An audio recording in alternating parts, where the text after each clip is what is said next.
Good morning student. हमारा topic चल रहा है कौन सा, संप्रेषण। संप्रेषण के अपन कई टॉपिक्स पढ़ लिए। इसी साथ में आज हमारा भगवती शिक्षक प्रशिक्षण महाविद्यालय की ऑनलाइन क्लासेस में आपका इसी के साथ स्वागत है। क्योंकि हमारा चल रहा है टॉपिक संप्रेषण चल रहा है, एग्रीकल्चर बीए बीएड पे बीएससी बीएड दोनों का जो पेपर है बीएड का अधिगम और शिक्षण, तो ये पेपर जो बीएड का पेपर है तो इसमें हमारा रेगुलर चल ही रहा है। हम समझ ही रहे हैं क्या क्या चल रहा है क्या नहीं है, कौन कौन से टॉपिक्स क्लियर कर लिए। हमने अधिगम को समझा था, शिक्षण को समझा था। और ये सारे सब्जेक्ट हम के लिए क्यों है, क्योंकि बच्चों की मेंटल समझ सके कक्षा में किस प्रकार पढ़ाना है कैसे नहीं पढ़ाना है, ये सारी चीज़ों का इसमें ये चीज़ आपको सिखाई जाती है, जिससे कि इस पेपर के माध्यम से आप अच्छे से बच्चों को शिक्षण कार्य करा सके और अपने अंदर वो सारी चीज़ें ला सके जो एक शिक्षक में होनी चाहिए। तो इस वजह से और इसमें मेंटलिटी समझने के लिए विद्यार्थियों की इस वजह से पेपर पर पढ़ते हैं, है ना, इसलिए अपने सिलेबस में शामिल कर रखा है। तो हम क्या पढ़ रहे थे, संप्रेषण। संप्रेषण चल रहा था। संप्रेषण का मतलब आपको समझ गए होंगे कि विचारों का आदान प्रदान भावों का, जिससे कि हम विद्यार्थी की समस्या समझ सके, हमारी समझ सकें और अपन उनके बारे में विचारधाराओं को जान सके, सारी चीजें हमारी चल रही है। तो अब जो टॉपिक है वो है हमारा factor affecting to communication process, यानी संप्रेषण प्रक्रिया को प्रभावित करने वाले कारक या घटक, यानी संप्रेषण प्रक्रिया को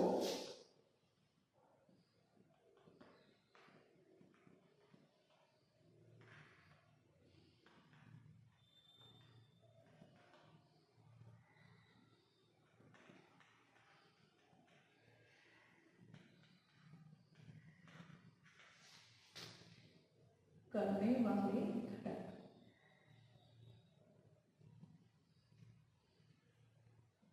ठीक है, अब संप्रेषण प्रक्रिया को प्रभावित करने वाले घटक कौन से।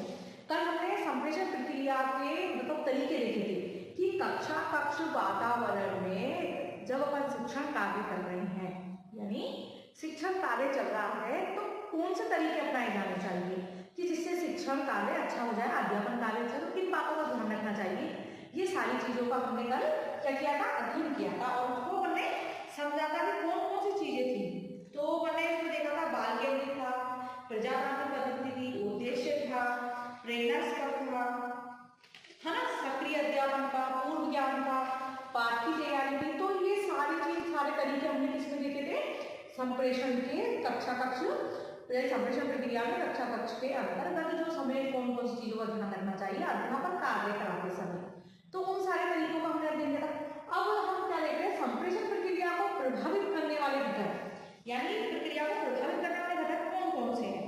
तो हम निम्न कारक या घटक देख सकते हैं। तो कौन कौन से हैं, तो अपन इसमें इन चीजों का अध्ययन करेंगे कि कौन कौन से हैं, क्योंकि हम कल ही हमने 15 टॉपिक क्लियर किए थे उसी चीज के। तो मैं जहाँ तक ये है कि एक टॉपिक एक बार में क्लियर कर देती हूँ, आपका जो भी उसके जितने पॉइंट है जितना मैटर है एक बार में अपन क्लियर कर देंगे। तो अब जो है वो है प्रभावित करने वाले कारक। तो अपन समय की बर्बादी क्या करते हुए हम इसको देखते हैं कि आगे क्या है।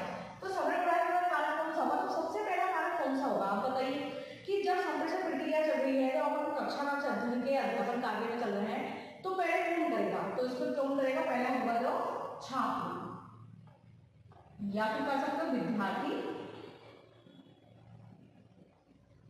है ना, छात्र या विद्यार्थी हो सकता है। तो विद्यार्थी छात्र जो भी अपन शिक्षण कार्य कर रहे हैं तो वो सभी इसके अंदर आते हैं।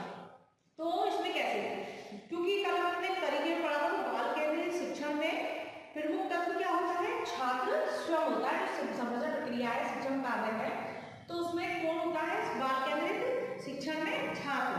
अतः छात्र या छात्राओं की आयु, मूल आकांक्षाएं, बौद्धिक स्तर तथा आदतें या मनोभावनाएं शिक्षण संप्रेषण को प्रभावित करती है।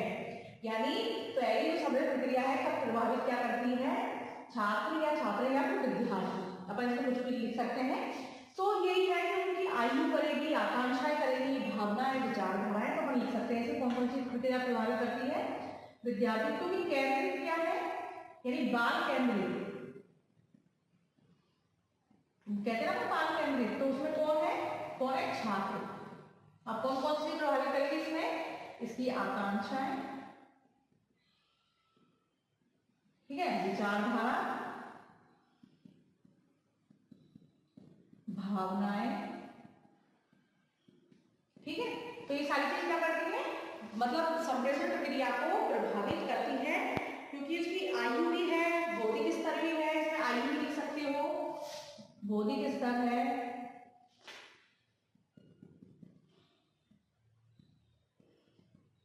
क्योंकि ये सारी चीज बालकों की शिक्षण पद्धति है तो बाल केंद्रित है। बाल केंद्रित है तो इसमें जो प्रभावित करेंगे तो सारी चीजें प्रभावित करती है, यानी छात्र हो या फिर छात्र है, तो ये सारी चीजें अपन प्रभावित करेगी, क्योंकि इसमें आदत निर्माण है, मनोभावनाएं हैं, सारी चीज इसी में आती है। ठीक है, तो छात्र को ये सब चीज ही प्रभावित करती है। इसी के साथ में हम दूसरा पॉइंट देखेंगे, वो है शिक्षण के उद्देश्य। दूसरा क्या है? शिक्षण के उद्देश्य। तो दूसरा पॉइंट है शिक्षण के उद्देश्य कौन सा होना चाहिए? शिक्षण का सभी का उद्देश्य होता है, ये सभी आपकी जानकारी में है कि अध्यापकों को शिक्षण एवं विषय से संबंधित शिक्षण के उद्देश्यों की जानकारी होनी चाहिए, ताकि अपेक्षित उद्देश्यों की प्राप्ति हेतु वह पर्याप्त साधन एवं सुविधाएं शिक्षण हेतु जुटा सके। यानी क्योंकि जो उद्देश्य है तो शिक्षक और विद्यार्थी दोनों को पता होना चाहिए कि हमारे कौन से उद्देश्य हैं जिनसे कि अपेक्षित व्यवहार परिवर्तन हो जाए। तो शिक्षण के उद्देश्य के बिना शिक्षण कार्य नहीं होता, ये आप भी जानते हो, क्योंकि विद्यार्थी को मालूम होना चाहिए कि उसके उद्देश्य क्या है, और एक अध्यापक को भी मालूम होना चाहिए कि शिक्षण के उद्देश्य क्या है, क्योंकि शिक्षण का उद्देश्य संप्रेषण प्रक्रिया को प्रभावित करता है, क्योंकि उद्देश्यों की प्राप्ति हेतु पर्याप्त साधन और सुविधाएं शिक्षण हेतु जुटा सके। जो साधनों का प्रयोग होगा इसके अंदर, जो चीज साधन चाहिए, तो वो साधन उद्देश्य पूर्ति के लिए होते हैं। तो उद्देश्य पूर्ति होगी तो अपेक्षित व्यवहार परिवर्तन अपने आप ही होगा। तो शिक्षण के उद्देश्य भी शिक्षण संप्रेषण प्रक्रिया को प्रभावित करते हैं। तीसरा है शिक्षक का व्यक्तित्व। अब शिक्षक का व्यक्तित्व, कल हम इसी चीज पर अध्ययन भी कर रहे थे कि व्यक्ति शिक्षक का व्यवहार कैसा होना चाहिए, है ना। तो शिक्षक में मतलब व्यक्तित्व, शिक्षक का व्यक्तित्व अच्छा होना चाहिए, मित्रतापूर्ण होना चाहिए, सहानुभूतिपूर्ण होना चाहिए, सहयोगपूर्ण होना चाहिए, चीज हमने देखा है ना। तो शिक्षक का व्यक्तित्व संप्रेषण प्रक्रिया को बहुत प्रभावी बनाने में महत्वपूर्ण भूमिका निभाता है। जैसे विषय पर उसका स्वामित्व, छात्रों के प्रति उसका व्यवहार, ऊंची आवाज, निष्पक्षता, चरित्र तथा उसकी योग्यता की छाप अलग पे पड़े बिना नहीं रहती, क्योंकि जो शिक्षक का व्यक्तित्व होता है, शिक्षक का जो व्यवहार विद्यार्थी के प्रति रहता है। अब वो व्यवहार कैसा होता है? सहानुभूतिपूर्ण भी होता है, निष्पक्ष होता है, और अपना जो सब्जेक्ट उसका होता है उसको उनकी डिमांड अच्छी होती है, पकड़ होती है। तो ये सारी चीज जो है तो विद्यार्थी को प्रभावित करती है। इसलिए हमेशा कहते हैं कि शिक्षक का जो व्यक्तित्व होता है वो बहुत अच्छा होना चाहिए, है ना। कहते हैं व्यक्तित्व मतलब पर्सनैलिटी का मतलब ये होता है उसके अंदर के कौन कौन से गुण हैं, उनमें अच्छाइयाँ कौन कौन सी, ये सारी चीज, और वो विद्यार्थी के प्रति का व्यवहार कैसा है, ये सारी चीज शिक्षक के व्यक्तित्व में आती है। तो शिक्षक का जो व्यक्तित्व होता है उसका सीधा संबंध बालक पे पड़ता है, क्योंकि बालक तो हम कहते हैं ना, जो विद्यार्थी होते हैं वो शिक्षक से बहुत चीज सीखते हैं, हमेशा शिक्षकों की तरह बनना चाहते हो, इसलिए शिक्षक का व्यवहार हमेशा अच्छा होना चाहिए और सहानुभूतिपूर्ण होना चाहिए। चौथा है विषय वस्तु का चयन।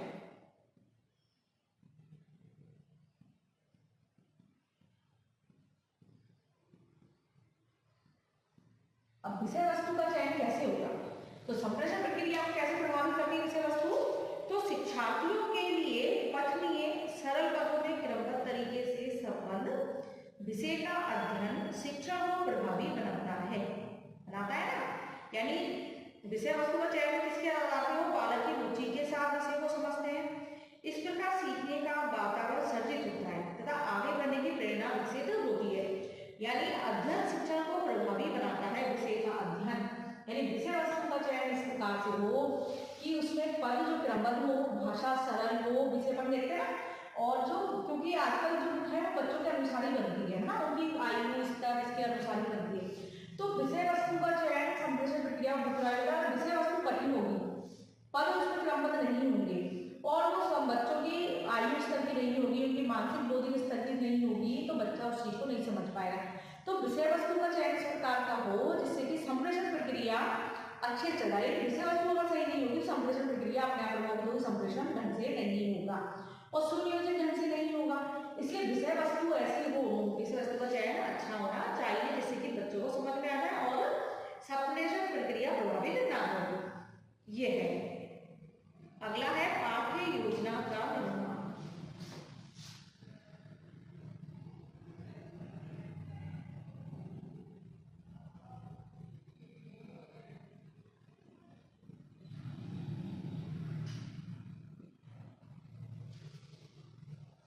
पांचवा पॉइंट अपना पाठ्य योजना का निर्माण।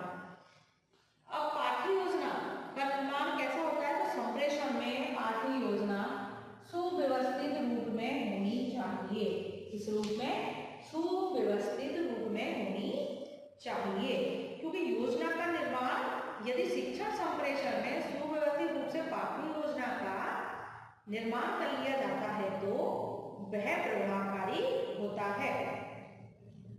और शिक्षण को प्रभावी बनाने के लिए उचित सहायक सामग्री, है ना, तो सहायक सामग्री हम जानती हैं अच्छी होनी चाहिए। तो प्रभावी होता है क्योंकि इसमें शिक्षण संप्रेषण के उद्देश्य समावित होते हैं। यानी पाठ्य योजना का निर्माण सुव्यवस्थित होना चाहिए, क्योंकि पाठ्य योजना पर ही पूरी कक्षा का वातावरण और विद्यार्थी का बौद्धिक स्तर निर्माण करता है। क्योंकि हर शिक्षक मालूम है कि कक्षा में प्रवेश से पूर्व क्या करता है? पाठ्य योजना का निर्माण करता है। जिससे क्या होता है, जब अगर शिक्षक पाठ्य योजना का निर्माण करता है तो उसको मालूम होता है कि इसमें कितनी कठिनाइयां हैं, कितनी नहीं है। तो जो कठिन चीजें होती हैं बच्चों को सरल भाषा में कैसे समझाना है, कैसे नहीं समझाना है, तो ये सारी चीज का शिक्षक को ज्ञान होता है, विद्यार्थी की समस्या को ज्ञान होता है कि हाँ बच्चा को कहाँ समस्या आई, कहाँ नहीं आई। तो इसलिए पहले से पाठ्य योजना का निर्माण किया जाता है। अब पाठ्य योजना का निर्माण अगर पहले से नहीं होगा तो संप्रेषण नहीं होगा और प्रक्रिया अच्छी नहीं होगी। तो जो पाठ्य योजना निर्माण नहीं करते और नहीं होता तो संप्रेषण प्रक्रिया भी अच्छी नहीं होती। तो ये चीज में पाठ्य योजना का निर्माण भी संप्रेषण प्रक्रिया को प्रभावित करने वाले कारकों में या घटकों में शामिल है। अब छठा पॉइंट है उच्च शिक्षण विधि एवं सहायक सामग्री। उचित शिक्षण विधि एवं सहायक सामग्री। ठीक है, इसको मैं लिख देती हूँ तो आपके पॉइंट ज्यादा है जरा।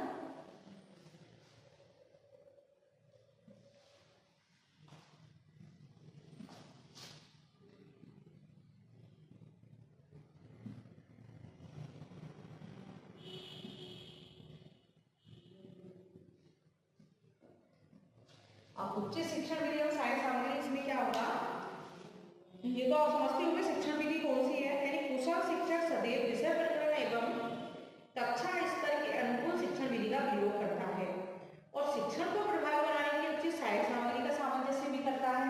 यानी उचित शिक्षण विधि, शिक्षक कौन सी शिक्षण विधि, यानी शिक्षक को पता है कि बच्चे का आयु का लेवल क्या है। एक बंदा पहले से 5वीं तक का है तो उसमें कौन सी शिक्षण विधि का ज्यादा प्रयोग करते हैं? उनको ज्यादा करके सीखने पे खेल विधि का, यानी खेल खेल में शिक्षण कार्य कराना, उनको समझाना, उदाहरणों के माध्यम से, ये सारी चीज का अपन प्रयोग करते हैं छोटी कक्षा में।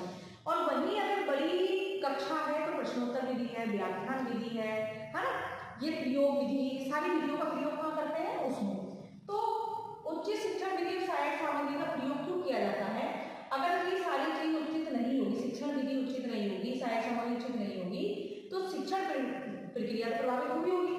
और अगर ये सब सहायक सामग्री उचित है तो शिक्षण प्रक्रिया बिल्कुल प्रभावित नहीं होगी। तो ये विधि जो शिक्षण है वो सहायक सामग्री, ये भी प्रक्रिया को, संप्रेषण प्रक्रिया को प्रभावित करते हैं।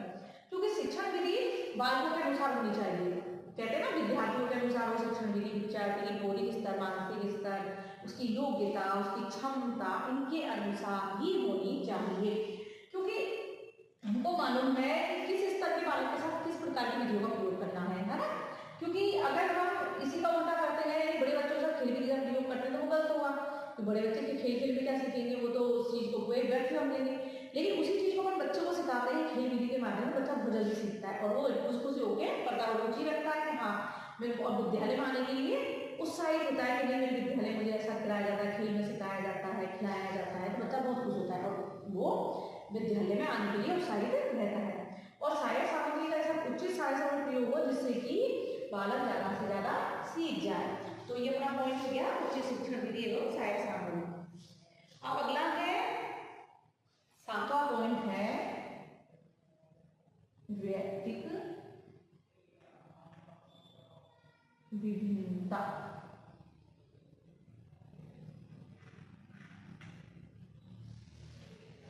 तो अपना 7वां पॉइंट है व्यक्तिक विभिन्नता, विभिन्नताओं का ज्ञान है ना, व्यक्तिक विभिन्नताओं का ध्यान या फिर ध्यान, व्यक्तिक विभिन्नताओं का ध्यान। अब व्यक्तिक विभिन्नता यानी व्यक्तियों की भिन्नता, व्यक्ति में कौन कौन सी अलग अलग होते हैं, किस किस प्रकार से अलग होते हैं। तो कई विद्यार्थी की अभिव्यक्ति अलग होती है, सोच अलग होती है ना, या फिर उनका मानसिक स्तर अलग होता है, या फिर बौद्धिक स्तर अलग होता है, और उनकी रुचि अलग होती है, उनकी आदतें अलग होती हैं, है ना, आकांक्षाएं अलग होती हैं। तो एक शिक्षक को शिक्षण संप्रेषण के समय शिक्षार्थी की व्यक्तिगत यानी एक शिक्षक को शिक्षण कार्य करते समय यानी विद्यार्थियों की व्यक्तिगत जो उनकी विद्यार्थियों की विभिन्नता है उनमें जो समानताएं नहीं है, जो असमानताएं हैं, तो उनका ध्यान रखना चाहिए। जैसे कि कौन कौन सी होती है, हर बच्चे की रुचि अलग अलग होती है ना, हर बच्चा कोई क्या पसंद करता है, कोई क्या पसंद करता है, किसी को कौन सा विषय पसंद होता है, कोई को कोई पसंद होता है। तो इस प्रकार से, और उनकी रुचि हो गई, आदतें अलग अलग होती हैं, आकांक्षाएं अलग होती हैं, इच्छाएं मतलब जिज्ञासाएं उनकी अलग अलग होती हैं, और इसी के साथ में उनकी हर चीज अलग होती है, यानी कहते हैं ना पांचों उंगली कभी समान नहीं होती, है ना। तो इस प्रकार से जो विद्यार्थी होते हैं सभी की जो व्यक्तिगत भिन्नता सभी में पाई जाती है। कोई मानसिक उससे होता है, कोई बौद्धिक होता है, कोई किसी प्रकार से होता है, रुचि में होता है, आदतों में, आकांक्षाओं में, सारी चीजों में भिन्नता पाई जाती है। लेकिन इन सभी चीज को एक शिक्षक को ध्यान में रखते हुए शिक्षण संप्रेषण कार्य संपन्न करना चाहिए, जिससे कि, लेकिन संप्रेषण प्रक्रिया को ये प्रभावित करने वाले कारक है कि ये सारी चीजें प्रभावित करती हैं। अगर इन चीजों का ध्यान नहीं रखा जाएगा तो प्रक्रिया अच्छी नहीं होगी। इस वजह से इन सभी चीजों का ध्यान रखना चाहिए, और ये जो प्रक्रिया है सभी प्रभावित करते हैं। अगला है अपना 8वां पॉइंट है, वो है कक्षा का वातावरण। अब कक्षा का वातावरण तो मालूम है कि विद्यार्थी जब कक्षा में बैठता है, प्रवेश करता है, अपने कितना अगर टाइम है तो 6 घंटे विद्यार्थी का निकालता है अपनी कक्षा में, तो कक्षा का वातावरण कैसा होना चाहिए, उसका अगल बगल का माहौल, उसकी सीमा, उसमें रोशनी की व्यवस्था, तो ये सारी चीज कैसी होनी चाहिए, विद्यार्थी को होनी चाहिए। जिस कक्षा में संप्रेषण प्रक्रिया चल रही हो या फिर उसका भौतिक एवं सामाजिक रूप से व्यवस्थित होना चाहिए, जैसे प्रकाश है, वायु, ऊष्मा, सर्दी की उचित व्यवस्था, विद्यार्थियों की पारस्परिक मित्रता, सहयोग की भावना, ये सब कक्षा में विद्यार्थी एक साथ बैठते हैं, सभी एक साथ पढ़ते हैं। तो जो अपनी कक्षा का वातावरण है जिसमें जैसे कि अपन पढ़ते हैं, अपन सभी इकट्ठे बैठते हैं, तो वहाँ पे एक चीज का ध्यान रहता है कि उचित रोशनी की व्यवस्था है या नहीं है, कहीं इसमें अंधेरा तो नहीं है ना। और जैसे गर्मी का मौसम है तो कहीं ज्यादा बहुत गर्मी तो नहीं है, सर्दी का मौसम है तो सर्दी तो नहीं है। तो ये सारी चीजों को अपन किसमें देखते हैं, कक्षा के वातावरण में। तो हमें क्या करना है कि कक्षा का वातावरण संप्रेषण प्रक्रिया के लिए इस प्रकार से बनाया जाए जिससे कि विद्यार्थी को किसी भी प्रकार की समस्या ना है। जैसे कि अधिक अंधेरा है तो बच्चों को नहीं दिखेगा, अगर और ज्यादा उसमें गर्मी है तो बच्चे पढ़ाई में रुचि नहीं लेंगे। और प्रक्रिया क्या होगी, जैसे कि कभी सर्दी लग रही है तो पढ़ाया जा रहा है, बच्चे को ठंड लग रही है तो वो नहीं पढ़ पा रहा, तो संप्रेषण प्रक्रिया बाधित होती है, तो वो प्रक्रिया अच्छे से नहीं होती, शिक्षण कार्य अच्छे से नहीं होता। तो इसलिए कक्षा का वातावरण विद्यार्थियों में उचित होना चाहिए, और जो उचित भी हो, उचित व्यवस्थाएं हो, सारी चीजों की, रोशनी की, वायु की, सारी चीजों की इस प्रकार से, और विद्यार्थियों में सहयोग की भावना, ये सारी चीजों ध्यान रखें। विद्यार्थी कक्षा में बैठ रहे हैं तो उनकी मेंटालिटी कैसी है, उनके विचार कैसे हैं, इन सारी चीजों का भी ध्यान रखना हमें चाहिए। किसमें, संप्रेषण प्रक्रिया में इन चीजों का ध्यान रखना चाहिए। और ये कक्षा का वातावरण ये भी संप्रेषण को प्रभावित करता है। अगर वातावरण नहीं अच्छा होगा संप्रेषण प्रक्रिया भी नहीं होगी, और अगर वातावरण अच्छा है, सब चीज उचित व्यवस्था है, तो क्या होगा, संप्रेषण प्रक्रिया बहुत अच्छी से अच्छी होगी। इसी प्रकार से अगला है मानसिक एवं शारीरिक स्वास्थ्य। 9वां पॉइंट है जो मानसिक एवं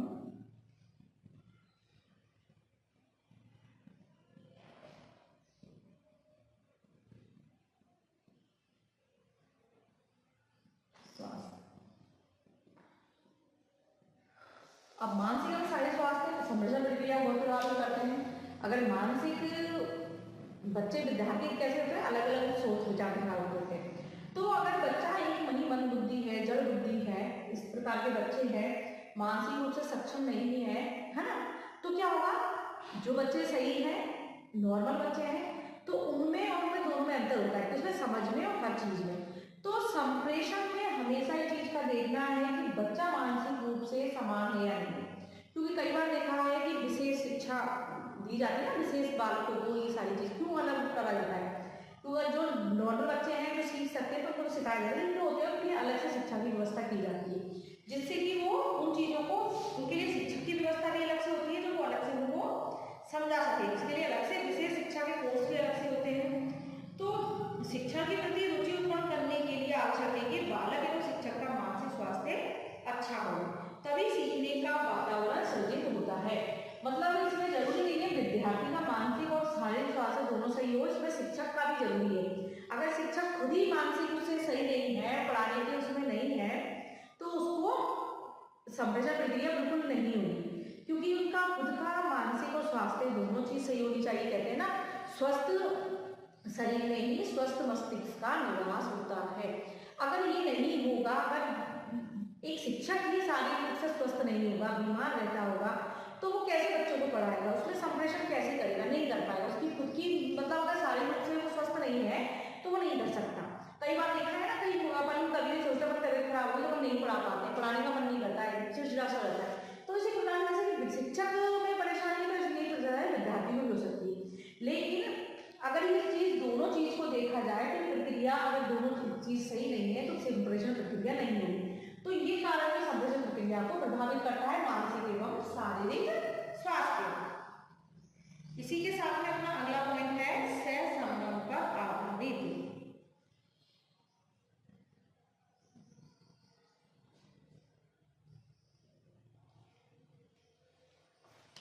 10वां पॉइंट है सहसंबंध पर आधारित।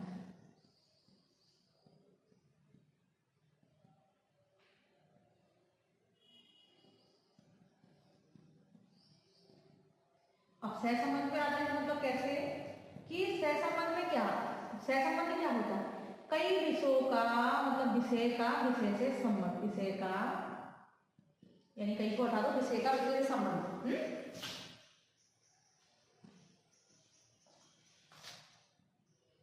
विषय से संबंध। कई बार अपन बताते हैं जैसे कि संबंध कैसा होता है, आपने एसएस पढ़ी है, सामाजिक अध्ययन है ना, ये सब्जेक्ट पढ़ा है। अब इसके अंदर कितने होते हैं, 10वीं तक ये जो चलता है अपन का, है ना, तो 10वीं तक अपन का जो चलता है, 10वीं में अपन इसमें कई पेपर होते हैं, कौन कौन से होते हैं, सामाजिक में पॉलिटिकल होती है ना, पॉलिटिकल, इकोनॉमिक्स होती है, और इसमें अपनी सोशियोलॉजी होती है ना, सोशियोलॉजी होती है ना, ये होती है, और इसमें कॉमर्स भी होती है ना, कॉमर्स आ जाती है, इसी में economics, political, sociology, commerce, civics हो गई ना। अब ये बहुत सारे सब्जेक्ट होते हैं इसमें, ठीक है। तो हम क्या करते हैं, सब्जेक्ट में ये सारे सब्जेक्ट आगे जाके अलग अलग हो जाते हैं ना, लेकिन हम जो शिक्षक होते हैं हर उसमें सहसंबंध पर आधारित संप्रेषण प्रक्रिया है, तो एक विषय का दूसरे विषय से संबंध जरूर होता है ना, दोनों कहीं ना कहीं सारे सब्जेक्टों का एक दूसरे से संबंध जरूर होता है। और जो शिक्षण प्रक्रिया है ये पूरी सभी से मिलकर बनी हुई प्रक्रिया है। तो इसमें सामाजिक प्रक्रिया कहते हैं, इसलिए कहते हैं कि उसमें सभी चीज जुड़ी होती है। तो जैसे जब हम एक सामान्य दिन जो पढ़ते हैं, जो सब्जेक्ट पढ़ते हैं, इसमें सारे सब्जेक्ट तो बाद में जाके ये अपने लेवल से अलग अलग होने लगते हैं अपने यहाँ, ठीक है। तो वो अलग अलग होने लगते हैं, तो लेकिन हर विषय का दूसरे विषय से संबंध होता है। तो संप्रेषण प्रक्रिया में हर शिक्षक को ये चीज बतानी चाहिए कि विषय का संबंध है या नहीं है, है। तो जो सहसंबंध है, शिक्षण संप्रेषण में अन्य विषयों से संबंध जोड़ते हुए यदि शिक्षण प्रदान किया जाता है तो वो बहुत प्रभावशाली होता है। यानी इनको संबंध बताते हुए शिक्षण कार्य कराना चाहिए, और अगर नहीं कराते तो संप्रेषण प्रक्रिया प्रभावित होकर कराते हैं तो प्रक्रिया प्रभावित नहीं होती। तो ये कारण भी है एक प्रभावित करने वाला। अब अपना अगला पॉइंट है, ये लास्ट पॉइंट मान के चलो, किसका, संप्रेषण प्रक्रिया को प्रभावित करने वाले घटकों में। तो ये है सिखाने हेतु अभिप्रेरणा, सिखाने हेतु अभिप्रेरणा।